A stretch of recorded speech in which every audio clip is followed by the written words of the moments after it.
If you're buying a used car in the UK, there are a few key steps you should follow to make sure everything's legal and straightforward.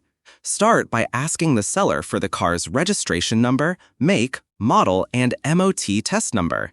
You'll also need to see the V5C logbook, which proves who owns the car. Use the DVLA's online service to check that the details match up. While you're there, take a look at the MOT history to see if the car has been tested regularly and if it's had any advisories or failures. It's also worth checking if the car has ever been recalled for safety reasons.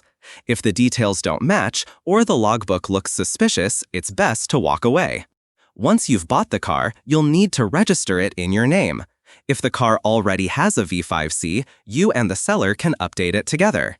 If there isn't one, you'll have to apply for a new logbook from the DVLA, which costs £25. Cars over 3 years old need an MOT every year.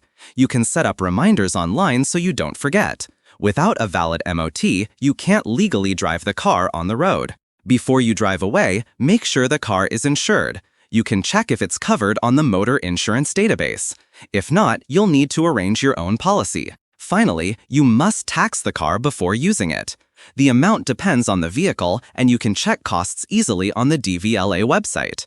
Some vehicles are exempt, but for most cars, road tax is required.